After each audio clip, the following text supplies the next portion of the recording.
In October of 2009, a man named Del Hauser drove his '94 Chevy pickup to an estate auction in Grundy County, Tennessee, paid $400 for a weathered bank barn that nobody else wanted, and walked away from the sale yard with an auctioneer's laughter still warm in the air behind him.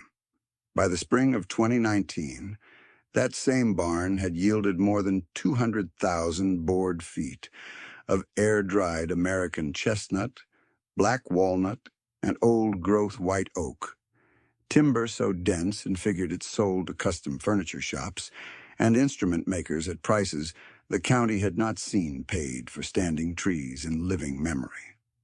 A single commission from a lutherie in Nashville came to $46,000 for boards that had been stacked behind a fallen-down crib since at least 1952.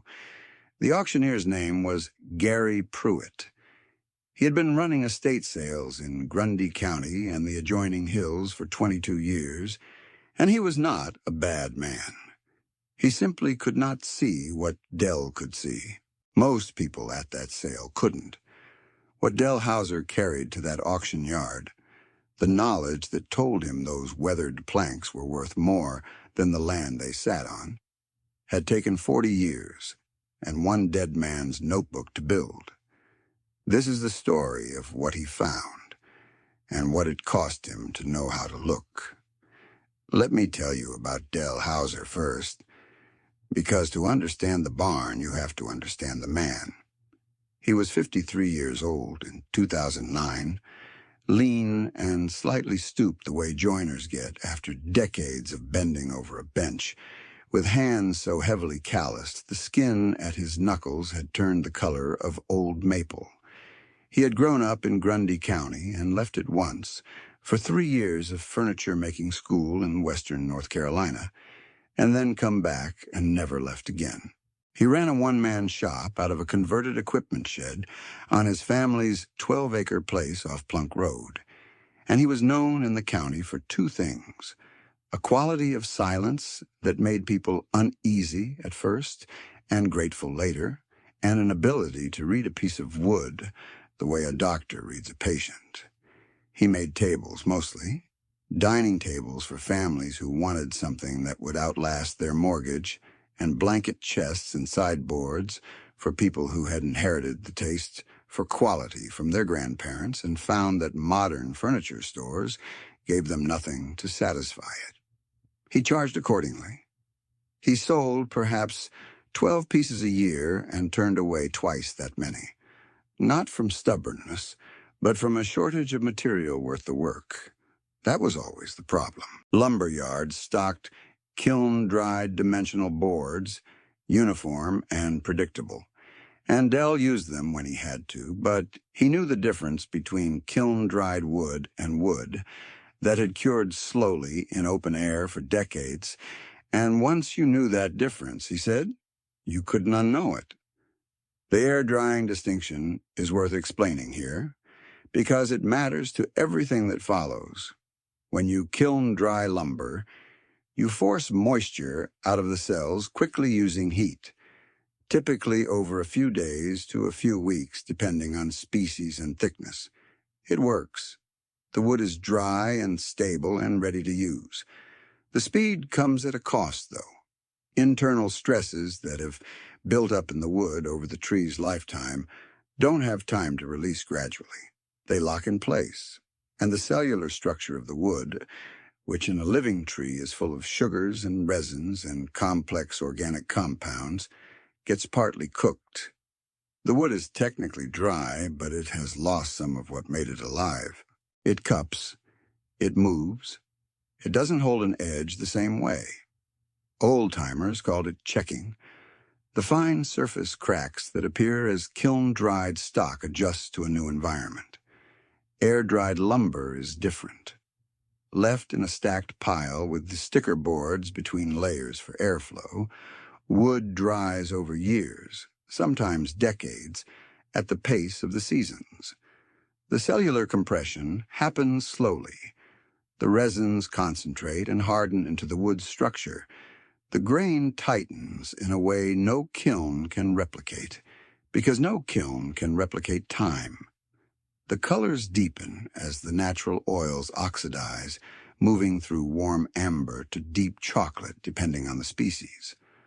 A plank of air-dried black walnut that has been stacking since 1970 is not the same material as a plank of black walnut sawn last year and forced through a kiln in 3 days. The first one has a figure and a weight and a workability that cabinet makers have been chasing since the industry moved away from natural drying in the mid-20th century. It is not nostalgia. It is chemistry and physics. Delhauser knew all of this from his father, who had learned it from his grandfather, and he kept a notebook of his own that dated to 1983 when he was 27 and had started cataloging every source of old wood he had ever encountered in Grundy County. Barns, outbuildings, fallen mills, old homesteads going to estate sale. The notebook was a spiral-bound thing he kept in his truck's glove box. By 2009, it had 40 pages of entries, each one dated, each one noting the species visible, the apparent age, the structural condition of the building, and whether the wood had been exposed to weather or sheltered. Besides some entries, he had written a single word: wait. That word beside an entry meant the property was not for sale yet. It meant he had seen something and was watching. He had been watching the Dunbar place off Route 108 since 2004. The old crib barn sat behind the main house at the end of a lane, grown over with cedar. The Dunbar family had run a small sawmill operation in the 1940s and early 1950s, cutting timber from their own back acres and from neighboring properties they contracted with, and they had stacked milled lumber in that back barn before the operation closed in 1953 when the patriarch, a man named Cecil Dunbar, lost 2 fingers to the saw and decided the business had cost him enough. Dell had driven past the place, stopped once at the fence line, and made his entry. In his notebook, he wrote down what he saw. Chestnut boards visible at gable end, possibly pre-blight stock, dry location, stone sill. Wait. The word chestnut was doing a great deal of work in that entry, and it requires its own digression. Before 1904, when a fungal blight first appeared in New York City and began spreading south and west through the Appalachian corridor, the American chestnut was one of the most dominant trees in the eastern forests. It ran from Maine to Georgia and west into the Ohio Valley, making up perhaps a quarter of the canopy in many areas. It was sometimes called the redwood of the East. Farmers planted it for shade, relied on its mast crops to fatten hogs through the fall, and cut it for timber that resisted rot so well that old-timers said a chestnut fence post would outlast the man who set it. Every farm family in Grundy County had chestnut in their lives. By 1950, it was functionally gone. The blight, which attacks the bark and girdled trees, had killed off the mature canopy across its entire range in roughly 40 years.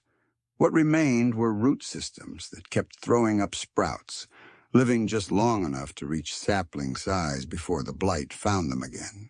The wood that had been cut and milled before the blight ran its course was, by the mid-century, already becoming difficult to find. Wood that had been stored dry and sheltered after milling was rarer still. By 2009, pre-blight American chestnut lumber was trading at $50 a board foot in specialty markets on the eastern seaboard.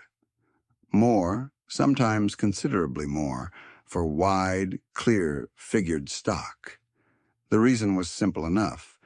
There was no longer any way to make more. Dell had not written a dollar figure in his notebook beside the Dunbar entry in 2004. He had written the word chestnut, which was its own kind of figure. The estate auction for the Dunbar place came in September of 2009. The family had run out of close heirs, and the property had passed through a cousin's estate to a law firm in Chattanooga that wanted it liquidated. Dell went to the pre-sale walkabout on a Saturday morning, which was his standard practice for any sale he had followed in the notebook. He spent 20 minutes behind the crib barn with a penknife and a flashlight, working quietly so as not to attract attention from the other lookers moving through the property. He tested the surface of the boards he could reach with the knife tip, checking for softness that would indicate rot or insect damage.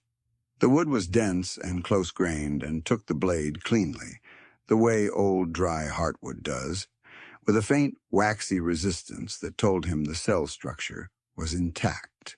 He confirmed the chestnut. He also found stacked black walnut in the back corner of the visible section. 2-inch slabs laid up since the late 40s, by his reckoning, darker than the chestnut and heavier, the sapwood still distinguishable at the edges where it had gone white. And beneath the walnut, at the bottom of the stack nearest the stone wall, a course of white oak, clear-grained and dense, the kind of quarter-sawn material that would have come from trees that had grown in the shade of a hillside stand for a century before the saw got to them. He estimated the visible stacked volume at roughly 6,000 board feet of chestnut, 2,000 of walnut, and another 1,500 of oak, all of it sheltered, all of it dry. He had seen perhaps 40% of what the barn contained. He did not tell anyone what he had found. He went home, sat at his bench with the notebook open, and worked the arithmetic by lamplight until after midnight. Gary Pruitt opened the auction at 9 the following Saturday morning. He was a heavy-set man in a vest that had his company's name on it, and he ran a good auction in the county's style, conversational and quick, keeping the crowd entertained between lots. The house sold in the first hour, a fair price for the building and its 2 acres.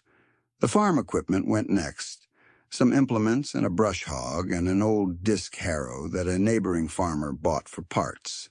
Then a newer equipment shed went. When Pruitt got to the crib barn, the crowd had thinned to perhaps 30 people, most of them already satisfied with what they had bid on and lingering out of habit. Pruitt described the barn as structurally sound on the main post and sill, which it was, but added that it would need new roof sheeting on the back section and was full of old junk that would require considerable labor to clear. He noted some weathering at the gable ends. He started the bidding at $300. Dell bid $400. There was a pause. Nobody else moved. "Sold to Dell Hauser," Pruitt said, and he picked up his clipboard and made the notation. Then, as the remaining crowd was beginning to drift toward the next lot, Pruitt spoke up loud enough for them to hear. "Dell, you paying $400 for a pile of old lumber and a barn full of termite food." He smiled when he said it. The tone was warm, the kind of ribbing that passes between men who have done business together for years. Dell said, "I appreciate the discount." The people around him laughed. So did Pruitt. The sale moved on. Dell Hauser had paid $400 for approximately 9,500 board feet of some of the most sought-after old-growth lumber remaining in the state of Tennessee. He did not yet know the full extent of it because he had only been able to see the front stacks. But he had made enough informed calculations to know the barn was among the best finds of his working life. He drove home and put the bill of sale in the back of the notebook and made his next entry on the Dunbar property in the catalog column. He wrote the word acquired. Below it, he wrote careful. He did not go back the next day. He waited 2 weeks, finished a commission he had due, a hall table in Cherry for a family in Winchester, and then drove out on a Tuesday morning in early November with his old Ford truck and a pry bar and the notebook. There was no hurry. The wood had been in the barn since 1952. It could wait a few more days. What he found in the back half of that barn was something else again. The rear section had been separated from the front by a heavy timber partition that had partially collapsed, which explained why no one at the walkabout had gone through to look. Dell worked the partition loose with the pry bar, taking his time so as not to damage the boards stacked behind it. When he finally cleared enough of the fallen timber to step through, he stood in the dim light from a gap in the roofing and let his eyes adjust. There were additional stacks behind the main piles, pressed to the rear wall and covered by a canvas tarp so old it had fused to the floor in patches of gray mold. When he peeled it back, he found roughly 3,000 more board feet of chestnut, including some widths he had never personally handled before. Boards 22 inches across and clear-faced, the heartwood the color of dark honey, the grain so tight you could count 20 rings to the inch in the end grain. He lifted one end of a board to feel the weight of it. Dense, the way old-growth timber is dense, the fibers compressed by a century of slow growth before the saw ever touched the tree. He sat on an overturned bucket that had been sitting in the corner since some time before he was born, and held his flashlight steady, and looked at the stacks for a full 5 minutes. Then he opened the notebook and wrote, in his usual flat handwriting, the word careful. He was not a man given to excess, and he understood that what was in that barn was not a windfall to be moved quickly. It was a responsibility. The wood had been waiting there since Cecil Dunbar's sawmill had closed, and it deserved to go to places that would do it justice. Moving old-growth chestnut into a transaction that didn't understand what it was would be a kind of waste that couldn't be undone. Dell was patient by temperament and by craft, and he would be patient here too. He spent the following 18 months sorting, restacking, and documenting.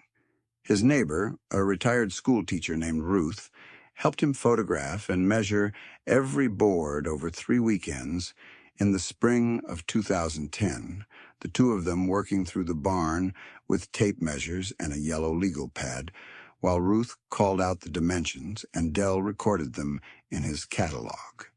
He built the spreadsheet board by board, with species, grade, width, thickness, and a one-line note on figure and color quality. When the full catalog was finished, it ran to 31 pages. He made 2 copies and kept them in different locations, one in the shop and one in a fireproof box under his bed.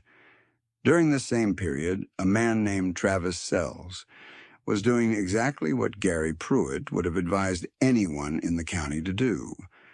Travis had a hardwood flooring business he had built over 8 years, buying kiln-dried red oak from a mill in northwest Georgia at $2.20 a board foot and selling it installed at $9 a square foot, which was competitive for the regional market.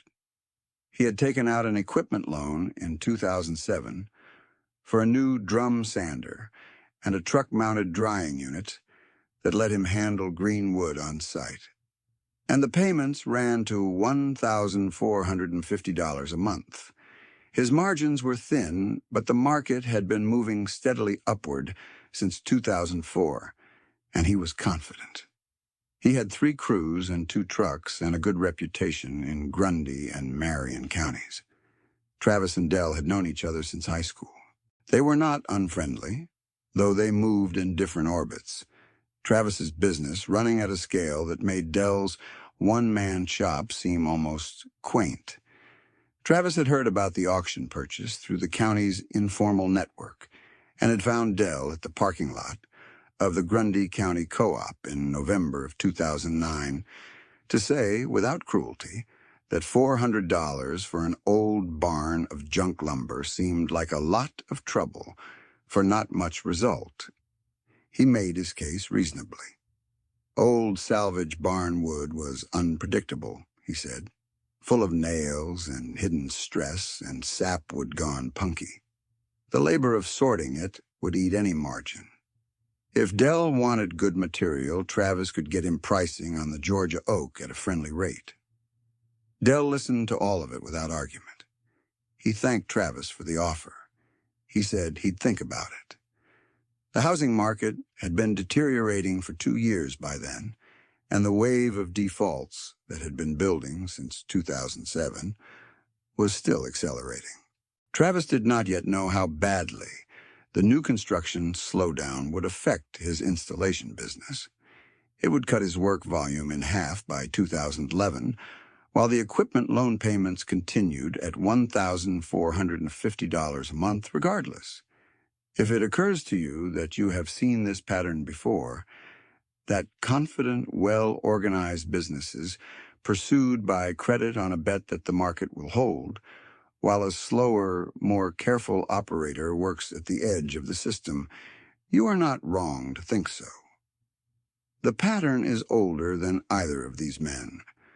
What was particular here was the wood, and what was particular about the wood was that it could not be replaced. By late 2010, Dell had reached out to 2 buyers. One was a furniture maker in Knoxville named Vera, who worked almost exclusively with salvaged hardwood and had a reputation in the craft community for sourcing material that no one else could find. The other was a lutherie in Nashville that made acoustic guitars for the custom market and had posted on a woodworking forum Dell followed a standing offer for pre-blight chestnut in any quantity and grade.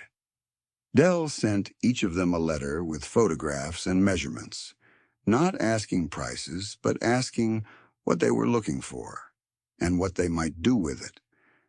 Vera drove to Grundy County in February of 2011. She arrived in a dirty station wagon with a toolbox behind the seat and a folding ruler clipped to her jacket pocket. Dell met her at the barn door and let her go in ahead of him. She was in there for 4 hours. Dell sat on the tailgate of the truck and drank coffee from a thermos and watched the winter light move across the field. When Vera finally came out, she stood for a moment in the gray afternoon and didn't say anything. Then she said, with the quiet precision of someone who had been in the salvage trade for 30 years and had learned to keep her voice level, no matter what she was looking at, "Dell, I can use all of it you'll sell me. Every board." She was not exaggerating. She had contacts at furniture schools in Vermont and Massachusetts, at violin workshops in Ohio, at restoration shops in Nashville and Atlanta.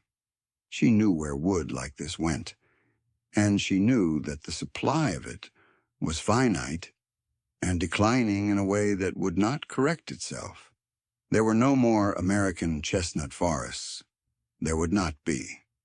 What had been milled before 1950 was what existed, and most of it had already been used. Dell sold her 8,200 board feet of mixed chestnut and walnut over the following 3 years at an average of $48 a board foot. That came to $393,600 across 3 years of transactions, some of it going to her own shop in Knoxville, some placed with craftspeople she represented in 5 states. Dell priced carefully and did not negotiate on the wide boards or the clearest figure. He had the catalog and he knew what he had, and the catalog gave him a kind of patience in dealing that came from certainty rather than stubbornness. He kept the widest chestnut and the clearest walnut for his own commissions. He began making 1 or 2 pieces a year from the barn stock, and the work was different. Not in a way he talked about to customers, but in a way that showed in the finished pieces. The wood moved differently under the handplane, with a friction and density that newer lumber did not have. It held a cut edge without chipping in a way that made him recalibrate how sharp his irons needed to be. The finished surfaces, when he brought them through the smoothing sequence from 60 grit to 400, had a depth that caught light differently than anything he had made before, a warmth that was not a function of finish, but of the wood itself. He had a waiting list by 2013. He raised his prices twice in 2013 and again in 2015. Travis Sells lost his flooring business in 2012. The new construction market had contracted further than anyone in the county had anticipated, and the installation work that had been keeping his 3 crews busy dried up through the spring and summer of 2011. By that fall, he was down to 1 crew and 1 truck, and the loan payments were eating the margin on the residential renovation work he had pivoted to. He sold the drum sander and the truck at a combined loss of $14,000 in January of 2012 and took a position with a general contractor in Chattanooga doing finish carpentry. He was not bitter about it. He had made reasonable decisions with the information he had at the time, and he knew that. The market had moved against him in ways that no planning he could have done would have fully protected against. When Dell called him in 2013 to ask if he was available for some subcontracting work on the installation side of a commission, Travis said yes without hesitation and drove back to Grundy County for the job. The 2 men worked together on and off over the next 2 years, and Travis was a good hand and a quick learner on the finish details that Dell's clients expected. Travis, standing in Dell's shop one afternoon in 2014 and looking at the boards racked along the north wall with their ends marked in Dell's handwriting, said, "Are those from the Dunbar barn?" Dell said they were. Travis stood looking at them for a moment. He reached out and rested 2 fingers against the face of a wide chestnut board, feeling the grain under the dust. "You knew," he said. Dell didn't answer right away. He was fitting a board to a table apron, and he finished the cut and set the saw down before he turned. "I knew what I could see," he said. "I didn't know the rest of it until I went back and looked." That was as close to a claim of victory as Dell Hauser ever came. The Nashville-Luthery connection had developed in 2012 when a guitar builder named Marcus contacted Dell through Vera. Marcus ran a small shop in East Nashville where he made 12 to 15 handcrafted acoustic instruments a year, selling at prices between $4,000 and $22,000 depending on the commission and the materials involved. He had been searching for pre-blight chestnut for the better part of a decade, drawn to it by the accounts of old-time builders who said chestnut-topped instruments had a warmth and projection that was difficult to replicate in any other material. He had found small quantities here and there, a few boards from a barn in Virginia, a partial pallet from an estate in North Carolina, but nothing in the volume and grade that building consistently required. Vera had mentioned Dell's catalog in a conversation at a woodworking show, and Marcus had followed up with a letter. They exchanged correspondence for 2 months before Marcus drove to Grundy County, actual written letters in which Marcus described what he was looking for in specific technical terms, the grain orientation he needed for soundboard material, the width requirements for back and sides, the minimum figure quality that his buyers expected. Dell wrote back with pages from the catalog, measurements and descriptions precise enough that Marcus could plan against them.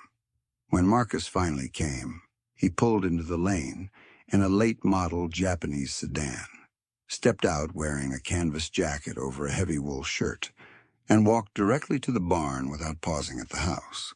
Dell found him there 20 minutes later, sitting on the same overturned bucket Dell had used the November morning he had first peeled back the tarp, holding a board at eye level in the light from the open barn door, tilting it slowly to watch the grain move in the winter light. Marcus said, without turning his head, "I have been looking for this wood for 11 years. Dell said, "It's been here the whole time." Marcus set the board down carefully across the sawhorses. He looked at Dell. "What are you asking?" Dell named the price per board foot. Marcus studied him for a moment, then said he would take 600 board feet of the widest chestnut to begin, and they would work from there. He did not counteroffer. The initial sale came to just over $31,000, which Marcus arranged as a wire transfer the following week.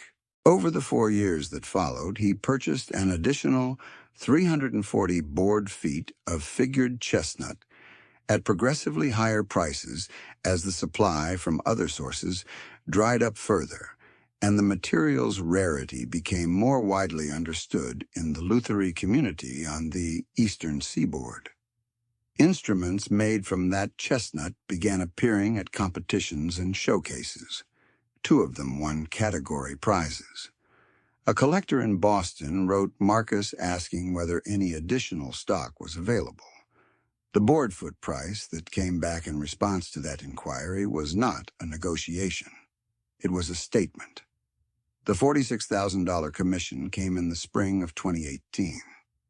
It came through Marcus, who had told a colleague in the Lutherie community about Dell's remaining inventory. The colleague, a builder named Paul, who worked out of a shop in Charlottesville, was constructing a concert-grade instrument for a collector who had specified matched chestnut throughout for the top, back, and sides, sourced from a single board for acoustic and visual consistency. Dell had exactly 1 board in the catalog wide enough and clear enough to yield that complete set.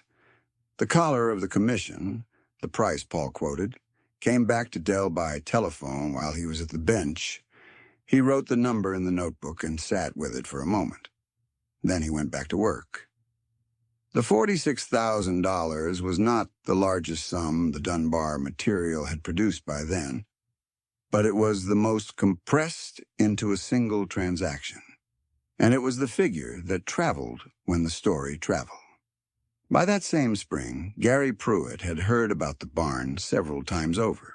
Word moves in Grundy County through the sale barns and hardware stores, and the parking lots of feed co-ops, and the story of the $400 barn had accumulated texture with each retelling. Pruitt was a man who tracked his own record the way any good auctioneer tracks his record, and he was honest about the miss in the way that decent people are honest about their mistakes, acknowledging it without dramatizing it. He ran into Dell at the county hardware store in April of 2018. They stood near the nut and bolt bins and talked for a few minutes about a neighbor's property coming up for sale, and then Pruitt said, "I should have known better than to think you were buying that barn for $400 on a whim." Dell said, "You couldn't have known what was in there." "I could have walked back and looked," Pruitt said. Dell considered that. "Yes," he said, "you could have." They stood for a moment. Pruitt nodded. Then they talked about the neighbor's property for another minute and parted ways. That was the whole of the recalibration. No ceremony, no accounting of damages, just 2 men in a hardware store, and one of them acknowledging what was true. There is something worth pausing on in that exchange, beyond the arithmetic. Pruitt had been running estate sales for 22 years when the Dunbar auction happened, and he was good at it. He could price farm equipment by make and hour meter and condition with an accuracy that came from handling thousands of pieces across 2 decades of sales. He could price antique furniture and household goods and kitchen lots and tools. He could tell within a few $100s what a piece of ground would bring in Grundy County in a given season. He was a professional by any reasonable measure. What he could not do was see the wood the way Dell saw it, and that was not a failure of effort. It was a failure of a particular kind of inheritance. Seeing what was stacked in that barn required knowing what pre-blight chestnut looked like in its aged and weathered state, darkened from its original light tan to the color of old tea, the grain slightly silvered on the exposed face, the weight of it different from modern white oak or pine. Knowing that required knowing what the chestnut blight had done, and when it had moved through the southern Appalachians, which required knowing what the chestnut had meant to the forest and the farms before it was gone. And knowing all of that at the level of practical certainty that would let a man bid $400 on a barn full of what everyone else saw as junk required 40 years of looking, and a notebook, and a father who had kept a notebook before that. Pruitt was not ignorant. He was informed by a body of knowledge that was wide and sufficient for what his profession required, and that body of knowledge had a horizon. On the other side of that horizon, in the back corner of the Dunbar crib barn, behind a collapsed partition, was something it could not see. Dell's father had worked salvage wood across Grundy and Van Buren counties for 30 years, buying timber rights and barn salvage and taking the occasional hardwood lot from estates when the price was right. His father's father had milled some of the same timber himself in the years before the Depression. On a small, portable operation he ran from a farm in the hills above Pelham. The notebook that Dell carried to the Dunbar auction had been started by his father in 1946. Dell had inherited it when his father died of a heart attack at his bench in 1987, and he had transferred into his own spiral-bound version every entry in his father's notebook that was still potentially active, along with his own observations on each site. The catalog Dell walked into that barn with, in 2009, contained 63 years of accumulated observation about a single county's barns and outbuildings and family histories, compressed into 40 handwritten pages, indistinguishable from intuition, but not intuition at all. Nobody paid Dell Hauser to build that knowledge. No institution credentialed it. No spreadsheet captured it. The county extension office could not have told you where the pre-blight chestnut was sleeping in the barns of Grundy County, because that kind of knowledge does not live in extension offices. It lives in families, in notebooks, in the truck that slows down without the driver deciding to slow down, and in the man who can look at a gray, weathered board end and know without testing it what species and what era and what quality he is looking at. The distinction between these two kinds of knowing, Pruitt's wide and calibrated and professionally sufficient, and Dell's narrow and patient and peculiarly deep, is the story, really. The barn was only the occasion for it. By the spring of 2019, Dell had sold or transferred just over 212,000 board feet across all species from what he had come to call simply the Dunbar material. He had kept back enough for his own shop's needs for the next 8 to 10 years at his current production pace. He had given a portion, roughly 400 board feet, of mixed chestnut, walnut, and oak to the woodworking program at the Vocational Technical School in Tracy City, delivered in the bed of his truck on a September morning, with the condition that the students use it for finished pieces intended for real use rather than practice cuts. He had paid off the equipment note he had taken out in 2001 on his jointer and bandsaw. He had not expanded his shop or hired anyone. He had not changed the essential character of what he did on Plunk Road. His granddaughter, Bea, was 19 in 2019 and had come to spend a summer working in the shop 2 years earlier, arriving with a degree plan in interior design and a private skepticism about hand-tool woodworking that she had not entirely managed to conceal. Dell had given her the notebook on her first morning and told her to read it before she picked up a tool. She read it in 2 days. She went through it twice, the second time with a pencil in hand, making marks in the margins at entries she wanted to ask about. Then she came back into the shop and stood at the bench and watched Dell work for most of a morning without speaking. "This is a record of where the old wood is," she said, when she finally spoke. "What's left of it?" Dell said. "You've been doing this since before I was born." "Longer," he said. She started her own section in the back pages of the notebook that summer, separate from his catalog, entering properties she had noticed while driving, describing what she could see from the road, noting the apparent species of visible boards at gable ends and the condition of roof lines that would tell her whether the interior was sheltered. Her handwriting was tighter and more vertical than Dell's, the observations already detailed in a way that told him she had been looking carefully for some time. He had not asked her to start the section. She had simply understood what the notebook was for and done what needed doing. If he recognized in that something of himself at her age and something of his father before that, he did not say so. He just noted the new entries in the catalog and did not disturb them. By the spring of 2019, Bea had changed her enrollment from the interior design program to a furniture making program in Asheville. She told Dell this on a Sunday evening at his kitchen table, over coffee that was too strong, and she did not frame it as a question. She laid out the situation, the program she wanted, the start date, the plan. The ledger with the previous year's sales figures sat open on the table between them. She had looked at the numbers herself. She understood what the shop was worth and what it would take to maintain. Dell closed the ledger. He refilled her cup. There is a piece that came out of the Dunbar material in 2017 that sits in a house in Franklin County now.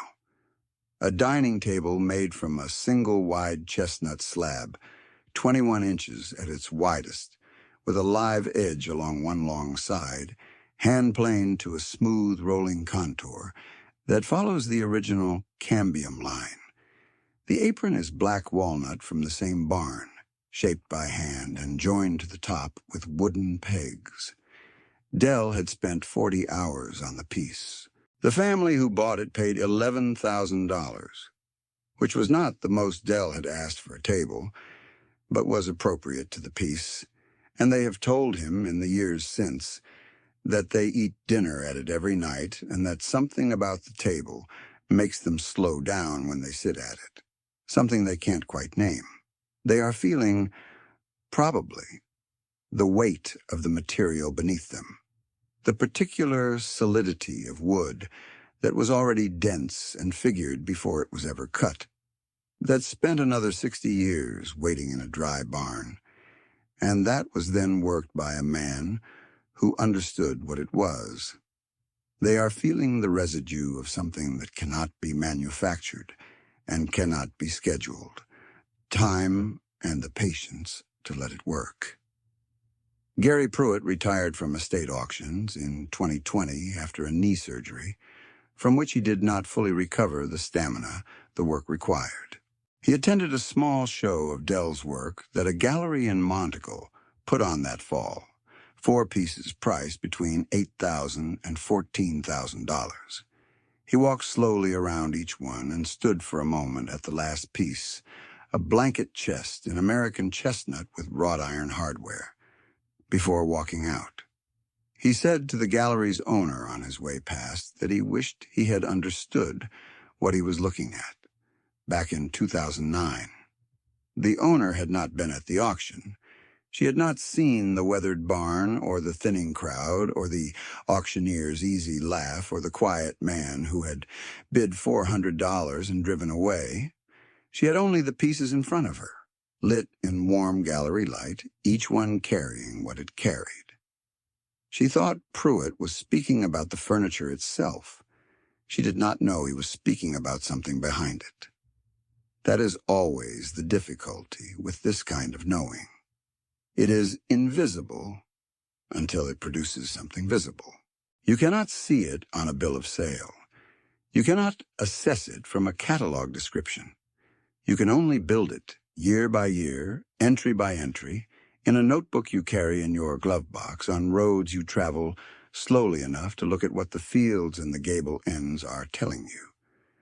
2 kinds of knowledge had stood at that auction in October of 2009. One was calibrated to what the barn was worth in terms any buyer in that yard could verify, structure, and condition, and clearance labor, and salvage value by weight. It was not wrong by its own measure. It was accurate to what it could see. The other kind had taken 40 years to build, and it could see something else entirely. What the first kind could not do was recognize its own limit. It stood at the podium and called the bids and watched the number stop at $400 and said, "Sold," and moved on to the next lot. That is not a failure of character. It is the nature of a system built to measure what is easy to measure, and to treat what it cannot measure as if it is not there. What survived in that barn for 60 years was not the wood alone.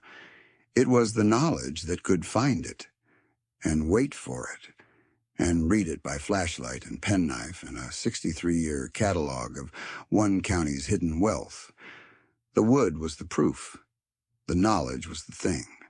A notebook, a glove box, a Tuesday morning in November with a pry bar and no particular hurry. B. Hauser drives slowly past old buildings on county roads now. She has her own notebook, a green spiral-bound one she keeps on the seat of her truck. She's young and still learning where to look and how to describe precisely what she sees. But she stops when something at a gable end catches her attention, and she writes it down. And beside some entries she has begun to write, in her tight vertical hand, the word wait. What belongs to a place tends to stay, if the right person knows how to look.